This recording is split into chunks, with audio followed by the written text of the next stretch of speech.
All right, here goes the pit fighter. Let's have a look at this this tree that we made here. It is a thing of beauty. We start out massive cleave. It just hits the thing and then you spin around. It does nothing really other than spinning and doing some damage. Passive cluster down there. Demoralizing shout, that's actually a good one. It debuffs attack and support powers by 20% and slows people. Another passive stat cluster here. It's a really good one though. A lot of tankiness in there. We have anger management, so small heal over time when we get CC'd. Down here we got the hurl bat. It's just a very short cooldown, long range, slow ability. We have taken extra minor. We have blood rage in here. It gives us a movement CC immunity and passively adds rage. So that blocks us from getting rooted and slowed. Down here, the spinning back fist. I think this is like the best part about this tree. It applies an armor break, so 20% fizz mitigation on your target, and it will blind in a small cone, only 6 meters, but blind is still a good hard CC. We got our leap down here, double use, double jump, good gap closer, and then move on to the promotion class of the pit fighter. Here we get some extra health and we get to wear plate. We will always just use a mace because crushing damage is a little bit better than slashing. So what happens here? Well, the leap gets enhanced by healing us once every 90 seconds when we use it when we are low. So if we need to escape somewhere with the leap, we get a little bit of a heal there. Not really something you can count on, it's just something that you have. The rolling pain, the spinning ability adds a barrier when we use it. The neck breaker heals us and increases our max HP. Down here we have the ultimate warrior, which increases our max HP, increases mitigations, it heals, and gives us a little bit of damage reduction when we're casting it, and some extra rage on hit. The cluster in here is just some passives. Mitigation cap is the only thing I really care about, but also needed to go into the battle domain for our majors here. First one is a fortifier. A sanctuary is just amazing. You plop that down somewhere and everybody gets 2k all resist. It's huge. The overwhelming odds as well. When you're in the middle of things, you get a little bit of resist all pretty fucking solid. And then Hellraiser in here for the needling haystack. Enemies around you take 15% increased damage for 12 seconds. The pierce resist is just a secondary thing. It's about that.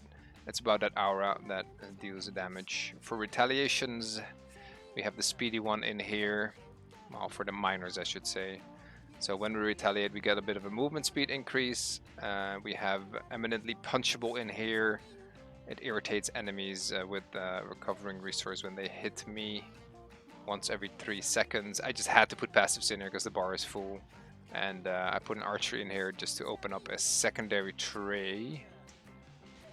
Because when we go on our secondary tray, we have the things that did not fit on our main bar, which is the pin cushion and the bloodthirst. So these are things you could use like before we engage, right? Put the pin cushion on, we put the bloodthirst on, and then we swap into our fighting tray. So we got at least a little bit of buffs running. It feels like a bit of a waste to not use these abilities, but they don't fit really on the bar, so we have the secondary tray for that. Right, then the play of the pit fighter himself. I've turned this into a guy that is just annoying in the back line.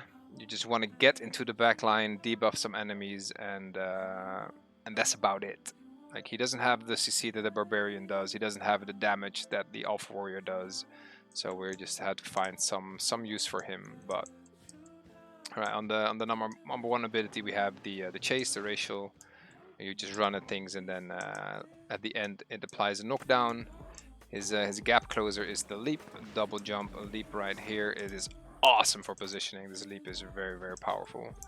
And then number 3 is our hurl bat. We throw this to apply some slows.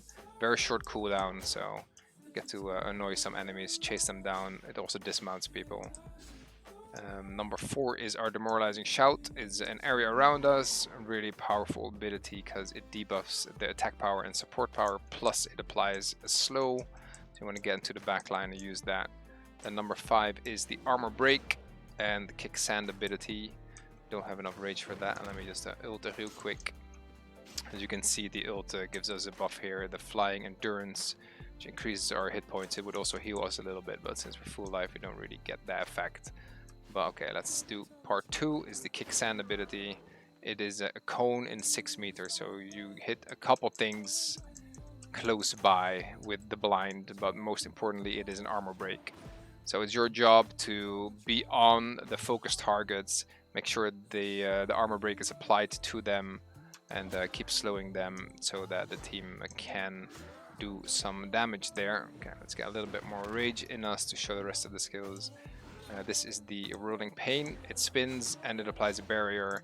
All the other spins after you get your barrier, yeah, it does some damage, but there's no real utility in there. So you could just cancel out of that animation with a dodge roll or with your ultimate.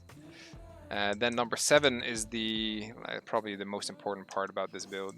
It is the Kneeling Haystack. So enemies around us, well, we have this on for 12 seconds, take 15% increased damage.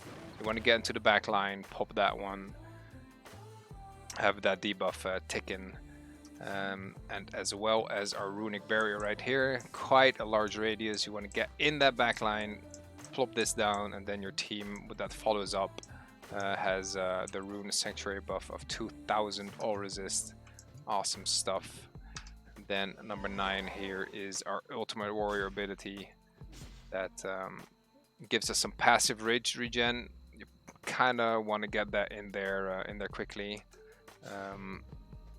because rage is kind of a thing to get all these abilities done. But with this one on our auto attacks, we're just getting some more rage, so that is very welcome.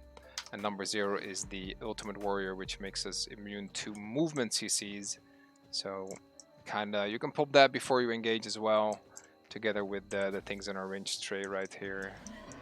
These 2 things swap over, pop the Ultimate Warrior, run at things either with your race social or just jump into guys.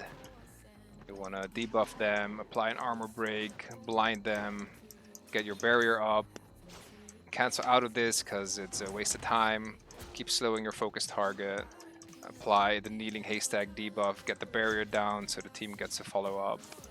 Maybe you need to heal a little bit, pop this thing, keep chasing down with slows, because that's kind of all you have, slow, into another armor break, and then either keep chasing down or you disengage, you get the fuck out of there, and that is kind of what the Pit Fighter does. He's not as good as he's seeing as the Barbarian. He's definitely not good at dealing damage like the Alpha Warrior. He's kind of a like in-between thing. I don't think he has an awesome spot in a raid. It's more of a very small scale kind of guy, but there he is.